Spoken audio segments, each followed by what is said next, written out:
우리 하나님 말씀을 보겠습니다. 요한복음 20장 19절에서 23절 말씀입니다. 요한복음 20장 19절에서 23절 말씀을 교독하겠습니다. 저와 여러분이 한 절씩 교독하겠습니다. 이날 곧 안식 후 첫날 저녁 때에 제자들이 유대인들을 두려워하여 모인 곳에 문들을 닫았더니 예수께서 오사 가운데 서서 이르시되 너에게 평강이 있을지어다. 이 말씀을 하시고 손과 옆구리를 보이시니 제자들이 주를 보고 기뻐하더라. 예수께서 또 이르시되 너에게 평강이 있을지어다. 아버지께서 나를 보내신 것 같이 나도 너희를 보내노라. 이 말씀을 하시고 그들을 향하사 숨을 내쉬며 이르시되 성령을 받으라. 다 같이 너희가 누구의 죄든지 사하면 사하여질 것이요 누구의 죄든지 그대로 두면 그대로 있으리라 하시니라. 아멘. 성도 여러분, 우리 성령 집회 때 성령을 주제로 말씀을 나누는 이때, 이 기간에 아주 정확하게 성령의 역사를 체험하고 성령의 사람이 되시고, 그리고 이제부터 성령님과 동행하는 삶을 살게 되기를 진심으로 축복합니다. 우리 모두가 다 성령의 역사하심을 갈망하고 또 그것 때문에 우리가 모일 때 가장 성령의 역사를 눈뜨고 체험하게 되기가 좋은 때입니다. 그저 성령 집회 때만 생각하지 마시고 이 성령 집회를 전후로 해서 여러분의 삶 속에 끊임없이 여러분과 함께 하시는 성령의 역사를 기대하고 사모하고 구하시고, 그리고 성령께서 역사하시도록 여러분 자신을 계속 믿음으로 내어드리고, 성령의 감동이 있으면 어떤 일이든지 순종해 보시기 바랍니다. 기도하라 그러면 기도하고, 성경 보라 그러면 성경 보고, 무릎을 꿇으라 그러면 무릎을 꿇고, 누구에게 가서 말을 걸라 그러면 말을 걸고, 돈을 그 사람에게 주라 그러면 주고, 하여튼 성령께서 여러분의 마음에 역사하신다고 느끼면 계속 순종해 보시기 바랍니다. 꼭 금요 성령 집회 때만 강한 성령의 체험을 하시는 것은 아니게 될 겁니다. 성령 체험을 하신 것을 가지고 성령 집회 때 오시게 될 겁니다. 여기서 여러분이 한 주간 동안에 강한 성령의 체험을 하셨던 것들을 간증하실 수 있는 시간을 이제 하나님이 기회를 열어주실 거라고 생각이 듭니다. 어느 목사님이 영국에 유학을 가 있는 자매 이야기를 하셨어요. 편지가 왔는데 참 놀랍더래요. 영국 유학 가서 향수병이라고 그러죠. 갑자기 집에 돌아가고 싶은 거예요. 그렇지 않겠습니까? 그 낯설고 물설은 그 외국에 가서 거기서 혼자서 공부를 해야 되는데, 그리고 영국 사람 집에 거기서 그 하숙같이 지내면서, 그러니 얼마나 부모님 보고 싶고 형제 보고 싶고 교인들 보고 싶고 친구들 보고 싶고 한국 음식 먹고 싶고 그랬겠습니까? 어느 날은 못 견디겠더래요. 공부고 뭐고 다 때려치우고 당장 한국으로 가고 싶더래요. 어디 가서 막 울고 기도를 하고 싶은데 학교 가서도 못하겠고 집에 와서도 남의 집이니까 안 되고, 그게 더 정말 가슴이 터질 것 같으더래요. 그런데 집주인인 영국 사람이 여행을 다녀오겠다고 집에 이제 혼자 있게 된 겁니다. 문을 다 걸어 잠그고 창문도 다 내리고 바깥으로 소리가 나가면 그것도 문제가 될까 봐, 그리고는 방에서 소리 지르며 기도를 한 거예요. 하나님, 못 견디겠어요. 나 이제 집에 갈래요. 공부도 뭐고 다 때려치울래요. 당장 짐 싸서 가고 싶어요. 막 소리를 지르고 기도하는데 세상에 그런 중에 성령이 임한 거예요. 이 자매에게 방언이 터져 나오는데 자기가 생전 듣지도 보지도 못하고 무슨 말로 자기가 기도하는지도 모르겠는데 눈물만 그렇게 쏟아지더래요. 방언으로 이 방 저 방을 막 다니면서 방언으로 기도하고, 그러다가 갑자기 춤을 추면서 그렇게 기쁨의 마음이 일어나더래요. 막 거실이고 방이고 다니면서 막 덩실덩실 춤을 추면서 찬양하고, 그렇게 몇 시간 동안을 방언으로 기도하고 춤추며 찬양하고 그렇게 성령을 받은 거예요. 혼자서 그냥 기도하다가. 그리고 목사님에게 넉 장에 걸친 편지를 썼습니다. 그 편지 내용의 핵심은 목사님 저 영국에 와서 여기 하숙집에서 이렇게 기도하다가 제가 성령 체험했습니다. 그런데 너무 마음이 기쁩니다. 너무 감사합니다. 이제는 집에 돌아가고 싶은 마음도 다 없습니다. 이제는 공부할 힘도 생겼고, 그리고 내가 왜 이렇게 기쁜지 설명할 방법이 없다. 목사님 걱정하지 마십시오. 이제 그런 편지를 쓰신 것을 책 속에 기록하셨어요. 왜 성령을 받아야 되나? 왜 우리에게 성령이 필요한가? 그 자매의 이야기로 한마디로 설명이 될 것 같아요. 환경 안 달라져도, 사람 안 바뀌어도, 내 처지는 여전히 문제가 많아도, 그러니까 우리가 그런 환경이나 사람 여건 때문에 침체되고 있는 게 아니라는 겁니다. 답답하고 죽겠고 두렵고 예수 믿는 것이 진짜 복인가? 복음은 진짜 능력인가? 그 의심도 되고 다 이유가 있어요. 우리가 하나님의 계획대로 성령의 충만함으로 그렇게 살지 않고 있으니까 그렇게 힘들고 어려운 거예요. 막달라 마리아가 그렇게 주님으로부터 치유받고 귀신 다 떠나고 인생이 완전히 달라졌는데 그 예수님이 십자가에 죽으신 거예요. 그러니 마리아의 마음이 얼마나 무너졌겠습니까? 예수님이 부활하실 거라는 것에 대해서는 꿈에도 생각을 못했습니다. 그저 무덤에 계신 예수님 시신에 향유라도 발라드리려고 갔다가 부활의 주님을 만났어요. 그리고는 마리아의 분위기가 완전히 달라졌습니다. 뛰어서 제자들에게 가서 예수님 부활하셨다고 부활의 첫 증인이 됐죠. 부활하신 예수님을 만난 거 하나가 모든 걸 바꾸어 놓았어요. 마리아만 아니고 제자들도 마찬가지였습니다. 제자들은 예수님 십자가에 죽으시고 무덤에 묻히시고, 제자들은 두려움으로 좌절감으로 문 다 걸어 잠그고 숨어 있었습니다. 그때 부활의 주님이 나타나셨어요. 문을 다 잠궜는데 주님이 그 한가운데, 제자들 있는 가운데 들어오셨어요. 제자 뒤집어지는 줄 알았죠. 부활의 주님을 만나면 모든 게 달라져요. 예수님께서 그 제자들을 사도로 다시 세우셨습니다. 예수님 버리고 도망가고 예수님 3번이나 부인하고 그랬던 제자들을 예수님은 다시 사도로 세우셨어요. 속죄의 권세를, 그들이 전하는 복음을 전할 때 속죄의 권세를 주셨어요. 여러분, 우리 인생은 환경 때문에, 사람 때문에, 여건 때문에 우리가 힘들고 지치는 게 아닙니다. 부활의 주님을 만나지 못했기 때문에, 부활의 주님과 동행하고 있지 않으니까 그래서 힘들고 지치는 거예요. 그런데 예수님께서 제자들에게 그들을 다시 이제 사도의 사명을 주시고, 그리고 속죄의 사명도, 속죄의 권세도 주시고, 제자들은 부활의 주님을 만나고 완전히 충격을 엄청 받았죠. 근데 주님의 계획은 훨씬 더 큰 데 있었어요. 부활의 주님을 만나는 정도만 아니고 그보다 훨씬 더 큰 충격적인 사건을 준비해 두고 계셨어요. 그게 뭐냐면 성령을 그 제자들에게 보내주시는 것이었습니다. 22절에 이 말씀을 하시고 그들을 향하사 숨을 내쉬며 이르시되 성령을 받으라.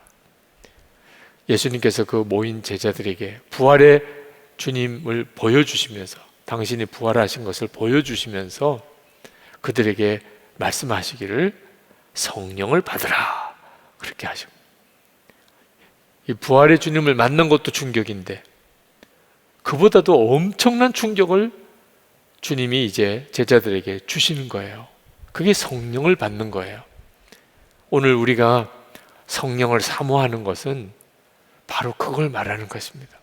주님은 제자들에게만 아니고 이 자리에 계신 여러분 모두, 영상으로 지금 이 집회에 참여하는 여러분에게도 성령을 받으라 하고 역사하시는 분이십니다. 그 은혜가 우리에게 있어야 합니다. 성령이 임하면 확 달라져 버립니다. 제가 서울의 어느 교회 부흥회를 갔는데 그 교회 교인이 아니신 남자 집사님 한 분이 시간 참석을 하세요. 새벽 기도, 그 다음 낮 집회, 저녁 집회 만나보니까 직장 아주 휴가 내고, 그리고 그 교회 옆에 거기 있는 여관에다가 방을 잡아놓고, 그리고 부흥회를 참석하시는 거예요. 자기 교회 부흥회도 아닌데. 근데 그 집사님이 그렇게 기도원에 가는 마음으로 부흥회에 참석하시는 이유가 있었어요. 그것은 직장 사표를 내려고 하는 겁니다. 도무지 더 이상 직장 생활 못하겠다고 생각이 들었어요. 신앙생활도 제대로 못하겠고, 그리고 마음에 상하는 것도 너무 많고, 내가 이 직장 계속 다녀야 되나 너무너무 고민이 많은 겁니다. 그래서 사표 쓰기 전에 하나님 앞에 기도라도 하자. 그래서 부흥회 열린다는 소식을 듣고 아예 직장에서 휴가를 얻어가지고 부흥회에 참석하신 겁니다. 근데 부흥회 마지막 날 낮집회 끝나고 이제 그 이야기를 하세요. 자기가 이 옆에 숙소를 아예 잡아놓고 부흥회에 참석하고 이 교회 교인이 아니라는. 그러면서 하는 이야기가, 목사님 저 사실 부흥회에 참석할 때는 직장 이번에 기도하고 사표 쓰려고 그렇게 마음을 먹었는데 제 부흥회 끝나고 다시 직장으로 돌아갑니다. 사표 안 쓸 겁니다. 하나님께서 이 직장을 내 사명지로 주셨고, 직장에 있는 그 직원들, 그렇게 자기에게 힘들게 하는 직원들이 다 하나님이 자기에게 맡긴 영혼이고, 그 사실을 이번에 부흥회에 참석하고 기도하면서 확 마음에 하나님이 확신을 주시더라고요. 그래서 이제는 오히려 30분 전에 출근해서 직장 동료들 다 나오기 전에, 그래서 직장 사무실에서 혼자서 하나님 앞에 30분 동안 하나님께 기도하겠다. 이 직장의 복음화를 위해서, 그리고 다 예수 믿게 되기를 위해서. 여러분, 성령을 받고 나니까 생각도 달라지고 문제를 보는 관점도 달라지고 다 달라져 버려요. 이 일이 오늘 여러분에게 주님이 이루어지게 하기를 원하시는 거예요. 여러분이 주님 그리하소서, 저에게 정말 그리하소서, 여러분이 정말 마음을 열고 주님의 뜻을 받으시기를 바랍니다. 성령님은 도대체 어떤 분인가? 보혜사라고 예수님이 말씀하셨습니다. 헬라어로는 파라클레이토스라고 위로자, 상담자, 조력자, 뭐 그런 뜻입니다. 우리가 문제가 있으면 상담 받으러 가잖아요. 저도 여러분들이 오셔서 상담을 요청해 오셔서 목사님들 중심으로 이렇게 상담을 해드리기도 합니다. 그 말은 무슨 뜻이냐? 성령님은 아주 인격적인 분이라. 우리가 상담실을 녹화해서 저 상담하기를 원합니다 하는 것과 똑같이 성령님은 우리를 상담해 주시는 분, 우리의 신앙적인 문제, 고민, 답답함 해결해 주시고 풀어주시고 도와주시는 분, 그런 분으로 여러분 안에 오신 거예요. 그러니 여러분 안에 이미 여러분의 도와줄 하나님이 여러분 안에 와 계시다는 거, 여러분이 진짜 믿으셔야 돼요. 우리는 성령을 모시고 사는 사람입니다.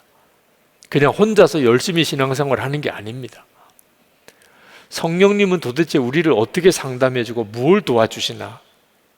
성경에 성령님에 대하여 사도 바울은 보증이라는 단어를 쓰셨어요. 하나님이 우리에게 구원의 보증으로 주셨다. 무슨 뜻이냐면 예수 그리스도 안에서 하나님이 우리에게 허락하신 모든 은혜, 그 모든 은혜를 우리가 다 받아 누리고 그렇게 살게 될 것이라는 담보로 주신 분이 성령이라는, 다시 말해 말하면 성령이 오신 사람은 예수 그리스도로 인하여 하나님이 주신 모든 은혜가 이제 그에게 누려지고 그가 믿어지고 그가 실제로 체험되고 그렇게 살게 될 것이다. 그 뜻이에요. 그러니까 여러분 안에 성령님이 계시다. 내 안에 성령님이 계시구나. 그럼 무슨 뜻이에요? 성경에 나오는 모든 체험, 모든 진리 다 믿어지고 체험되고 누려지고 하나님의 나라를 내가 소유하게 되고 이 땅에서 천국을 살고 그렇게 될 것이다. 그런 보증으로 주셨다는 여러분 안에. 할렐루야. 얼마나 놀랍습니까? 그분이 지금 여러분 안에 와 계신 거예요. 성령님이 우리에게 주시는 것은 크게 두 가지인데 하나님의 계명을 지킬 수 있는 힘이 되어 주세요. 성령님이 우리 안에 오셨기 때문에 우리가 하나님의 말씀대로 살 수 있게 되는 겁니다. 예수님께서 제자들에게 주신 명령이 내 계명을 지키라 그리고 복음을 전하라, 이 두 가지 계명을 주셨어요. 그런데 이거는 성령께서 그렇게 하게 해주신다는 겁니다. 제자들이 노력하고 열심히 애를 써서 그 일을 감당하는 게 아니고 성령께서 오셔서 하나님의 계명을 지키고 복음을 전하게 해주신다는 거예요. 요한복음 15장 15절에 너희가 나를 사랑하면 나의 계명을 지키리라. 지키거라가 아니고 지키리라. 이건 정말 너무나 놀라운 말씀이에요. 계명을 지키거라. 그러면 엄청 부담스럽죠. 이제 지켜야 될 거예요. 우리가 지켜야 하는 겁니다. 그런데 주님은 말씀하셨어요. 성령이 이제 우리 가운데 임하시면 우리가 주님을 뜨겁게 사랑하게 되고 주님을 뜨겁게 사랑하게 되면 주의 계명을 지키리라. 지키게 될 거라는 겁니다. 아직도 하나님의 말씀을 제대로 지키고 살지 못하는 분이 계십니까? 곧 지키게 될 겁니다. 그 사실을 여러분이 믿고 고백을 해야 돼요. 내가 이제 하나님의 말씀대로 살게 돼. 그건 교만한 말이 아니고 성령님을 진짜 의지하게 됐다는 겁니다. 자, 복음을 전하라. 그것도 명령 같지만 사실 성경을 엄밀히 말하면 그것도 약속이에요. 사도행전 1장 8절에 성령이 임하시면 내 증인이 되리라. 내 증인이 되거라가 아니고 내 증인이 되리라. 성령이 임하시면. 그러니 하나님의 계명을 지키고 복음을 전하고 그 모든 것이 우리 안에 성령님이 오셔서 그렇게 하게 해주시는 거예요. 두 번째가 주님과 친밀히 동행하게 해주십니다. 성령님이 하시는 일이에요. 요한복음 14장 20절에 그날에는 내가 아버지 안에 너희가 내 안에 내가 너희 안에 있는 것을 너희가 알리라. 예수님이 내 안에 내가 예수님 안에 예수님이 아버지 하나님 안에 계신 것처럼 우리도 예수님과 함께 주님은 내 안에 나는 주님 안에 이렇게 살게 돼요. 내가 그렇게 살려고 노력하는 게 아니에요. 그렇게 된 것을 너희가 알리라 그렇게 말씀하셨어요. 이것도 정말 얼마나 놀라운 약속인지 모릅니다. 우리가 주님 안에 거하고 주님은 내 안에 거하시는 것을 너희가 알리라. 성령님이 그렇게 해주신다는 거예요. 지금 우리 교회 안에 성령의 바람이 불고 있습니다. 목사님 무슨 바람이 분다고 그러세요? 그냥 에어컨 바람이나 불까? 그러시는 분들도 있으실 거예요. 전혀 뭐 느낌도 없고 목사님이 좀 과장이 심하시네, 그런 분들도 있으실 거예요. 실제로 전혀 아무것도 느껴지지 않는 분이 있으실 겁니다. 저는 성령의 바람이 일어나고 있음을 느껴요. 너무 명확하게 느껴요. 혹시 여러분 지금 영적으로 답답하신 분이 있습니까? 너무 답답해. 뭐 돈이 없는 것도 아니고 뭐 가족들이 뭐 문제가 있는 것도 아니고 그런데 이상하게 나는 답답해. 예수 믿는 것이 이렇게만 사는 거 아닌데 왜 나는 이렇게 믿음의 눈도 안 뜨이고 난 이렇게 기도도 잘 안 되고 왜 그렇지? 그런 분 계십니까? 또는 영적인 간절함이 있는 분, 오늘 밤에 난 정말 주님 붙잡을 거야. 주님 오늘 역사 안 하시면 저 오늘 안 갑니다. 우리 경비하시는 권사님 끄집어내도 나 안 갈 겁니다. 하나님 저 오늘 여기다가 아예 무덤 만들겠습니다. 죽이든지 살리든지 하여튼 만나주세요. 이런 분 혹시 있으십니까? 그 영적인 답답함, 영적인 갈망, 그게 뭡니까 도대체? 그게 성령의 역사인 거예요. 여러분이 이렇게 살면 안 되는데, 나 이렇게 살면 안 되는데, 그건 성령님께서 그렇게 깨우쳐 주시는 거예요. 성령의 근심이라고 하죠. 영적인 갈망, 뭐 옆 사람도 안 그러고 뒷사람도 안 그러는데 왜 나는 이렇게 오늘 주님을 향한 마음이 이렇게 뜨겁고 간절하지? 통성기도만 하면 나는 왜 이렇게 울지?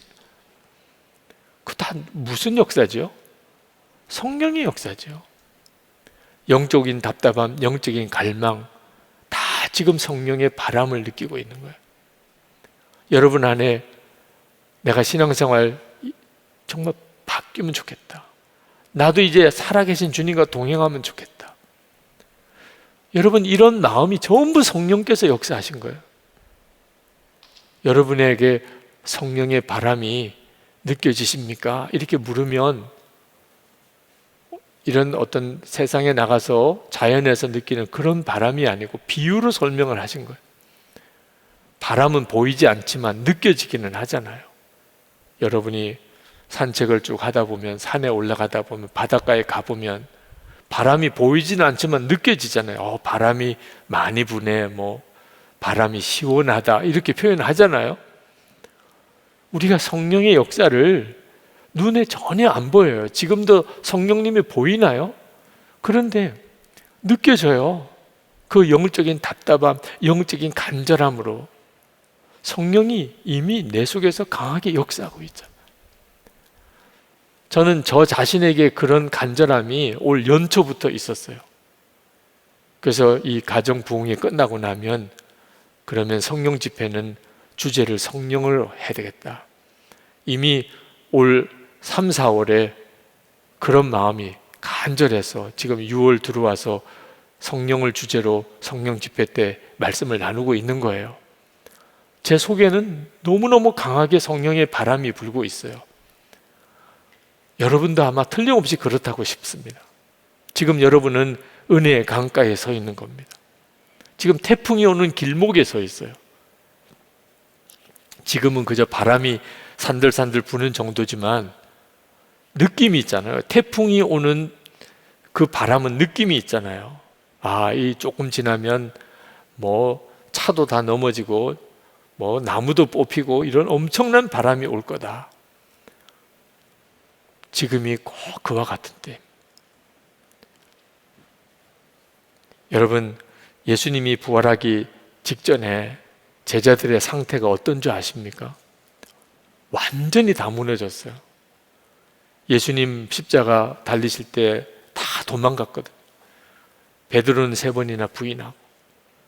그들은요 완전히 마음이 다 무너졌어요. 이제는 끝났다 싶었어요. 예수님 죽으면 그걸로 끝이라고 생각했어요. 자기들도 이제 붙잡혀 가서 죽을까 봐 얼마나 두려웠는지. 기도가 됐겠습니까? 사람이요 너무 힘들면 기도도 안 돼요. 찬송이 됐을까요? 찬송도 안 됐을 거예요.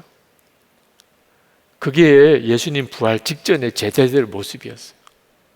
그러므로 지금 여러분 중에 기도도 안 되고 찬송도 안 되고 믿어지지도 않고 나 자신의 미래에 대한 아무런 소망도 안 보이고 그런 분들이 계시다면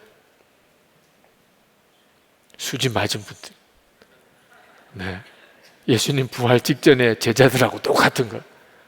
그래서 오늘 기도할 때 주여 제가 그 사람이군요. 이제 주님 만나는 것만 남았어요. 그렇게 되는 거라니까. 그러니 지금 현재 여러분이 무너졌다든지 낙심된다든지 희망이 없다든지 절대로 거기에 여러분이 현혹되지 마시기 바랍니다. 그럼에도 불구하고 주님께로 나왔다는 것 자체가 중요한 거예요. 그런 처지인데도 불구하고 이렇게 영상으로라도 성령 집회에 참여하는 것 자체가 뭐라고 설명할 수 없는 하나님의 강권적인 이끄심이 있는 거예요. 성령은 분명한 체험으로 알게 되어 있습니다. 성경 공부나 설교를 듣고 성령을 아는 게 아닙니다. 성령에 대해서 지식적으로는 조금 알겠지만 성령은 반드시 체험으로 알게 되어 있어요. 오순절 성령이 임하실 때, 그 전에 성령에 대해서 많이 들었어요. 예수님께서도 성령이 임할 것에 대한 말씀을 많이 하셨어요, 제자들에게. 그러나 그들이 오순절에 성령이 실제로 임하는 체험을 하기 전에는 성령에 대해서 알지 못했습니다. 성령의 역사로 살지도 못했고요. 지금 우리에게도 분명한 성령의 체험이 필요합니다. 성령님은 배워서 들어서 아는 분이 아닙니다. 그런데 한 가지 분명한 것은 성령의 역사를 권능이나 은사로만 체험하려고 하면 안 된다는 거예요. 이제 그 뒤에 은사도 하나님의 능력으로 체험되는 역사도 이제 주님이 허락하실 거예요. 성령의 역사에는 반드시 그 역사가 있으니까. 그러나 그것부터 먼저 기대하고 매달리면 성령님에 대해서 완전히 왜곡하게 됩니다. 그래서 얼마나 많은 사람들이 성령의 역사를 체험하고도 미혹을 받고 타락했는지 몰라요. 성령을 잘못 이해했기 때문에요. 여러분에게 있어서 어떤 은사나 능력, 권능의 체험보다 더 놀랍고도 분명한 체험이 먼저 있다는 사실을 정확히 알아야 합니다. 그 체험이 뭐냐면 진리가 믿어지는 체험이에요. 성경의 진리가 믿어지는 체험. 저는 고등학교 다닐 때 예수님이 믿는 자들 안에 이미 거하신다, 이 말씀을 듣고도 안 믿어졌어요. 그게 성령으로 살지 않은 사람이에요. 성경의 진리가 안 믿어지는 거예요. 여러분 중에도 성경을 읽고 안 믿어지는 구절들이 많이 있을 겁니다. 예수님은 내 안에 계시다. 우리는 하도 많이 듣지만 아마 여러분 중에는 또는 영상으로 보시는 분 중에는 오늘 거의 처음 들으시는 분도 있을지 모르겠어요. 안 믿어지더라고요. 고등학교 다닐 때. 그때는 믿는 척 했어요. 그런데 참 놀랍죠. 주님께서 그게 믿어지게 하셨어요. 그게 성령의 가장 놀라운 체험이에요. 죽은 자가 살아나고 병든 자가 고침받고 방언을 하고 예언을 하고, 이런 은사보다도 주 예수님이 내 안에 거하신다는 게 믿어지는 역사, 이게 훨씬 더 강력한 체험이에요. 저는 성령님께서 제 안에 계시는 것이 믿어지는 첫 번째 단계가 내가 예수님을 주님이라고 거짓 없이 자연스럽게 그렇게 고백하고 있는 것, 그게 성경에 성령이 아니하고는 누구도 예수를 주라고 할 자가 없느니라. 그 말씀에서 눈이 확 열렸어요. 그러면 내 안에 계시구나. 성령이 아니하고는 누구도 예수를 주라고 할 자가 없다. 그러면 나는 이미 성령님이 내 안에 계신 거잖아. 그 말씀 하나로 눈이 열리게 되고, 그리고 내 안에 주님이 계시구나. 이게 다 성령의 역사예요. 진리가 믿어지는 거예요. 나는 죽고 예수로 사는 로마서 6장과 갈라디아서 2장 20절에 그 말씀을 처음에 볼 때도 엄청 충격이었어요. 죽었다는데, 이거 벌써 내가 죽었다는데 이걸 어떻게 믿어야 돼요? 난 안 죽었는데 예수님과 함께 죽었다 그러고. 그런데 그 진리를 선포하고 그 진리를 성도들에게 가르치려고 그 문제 말씀을 붙들고 기도하는 중에, 와, 내가 진짜 죽었구나. 예수님과 함께 내 옛사람이 죽음으로 내가 더 이상 죄의 종이 아니고 이제는 예수님을 따라 사는 자가 되었구나. 그게 확 믿어지는 거예요. 그건 정말 춤을 출 듯이 기쁜 거예요. 여러분 안에 이렇게 진리가 믿어지는 역사, 전에는 안 믿어졌는데 지금은 믿어지는 역사가, 이게 성령의 강력한 역사예요. 두세 사람이 모인 곳에 나도 그들 중에 있느니라. 알기는 알지만 예수님이 지금 우리와 같이 계시구나. 믿어져야 관심이 예수님께로 갈 거 아니에요. 여러분 아까 보혈 찬송 부를 때 우리가 예수님을 바라보자고. 그러나 눈에 보이는 분이 아니니까 자꾸 인도하는, 기도회를 인도하는 목사 바라보고, 그리고 함께 자리한 성도들 바라보고, 찬양 인도하는 찬양팀 바라보고, 그러면 우리는 그냥 사람들 모이는 집회에만 참석한 거지 주님의 역사를 경험할 수가 없거든요. 그런데 그게 믿어지는 거예요. 그때부터는 무슨 조그만 기도 모임이든지 또는 많은 성도들이 모인 집회든지 그건 더 이상 중요하지가 않아요. 성도들이 함께 모여서 찬송하고 기도하는 그것만으로도 너무 감사해. 왜? 그곳에 주님이 함께 계시니까. 내가 하는 일을 그도 할 것이요. 이것도 안 믿어지는 말씀이에요. 나를 믿는 자는 내가 하는 일을 그도 할 것이라. 우리가 어떻게 예수님이 하시는 일을 해요? 말도 안 되지.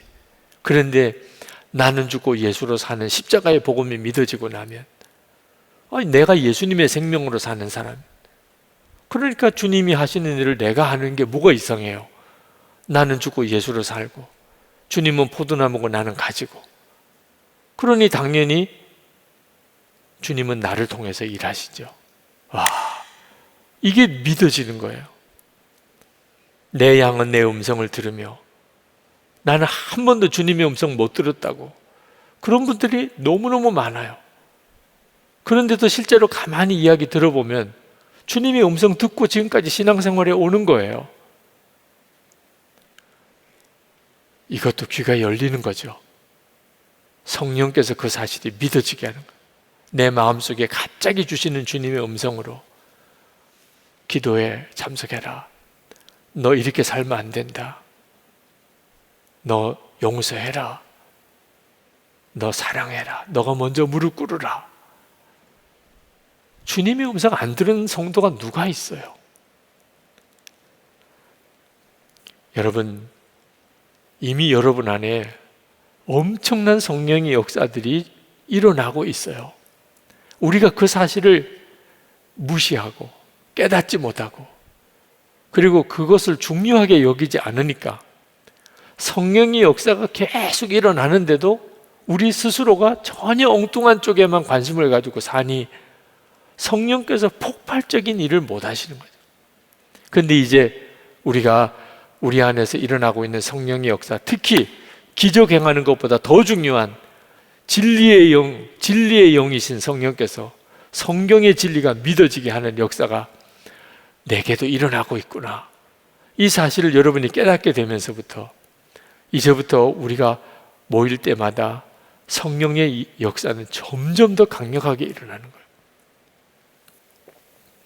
성령께서 제자들에게 임하실 때 제자들은 준비된 사람들이었어요. 그래서 오순절 마가다락방에 성령이 그렇게 강하게 임하셨던 거예요. 근데 무슨 준비가 됐던 거죠? 그건 실패자라는 뜻이었어요. 마가다락방의 120문도 그들은요, 우리 힘으로는 아무것도 못해.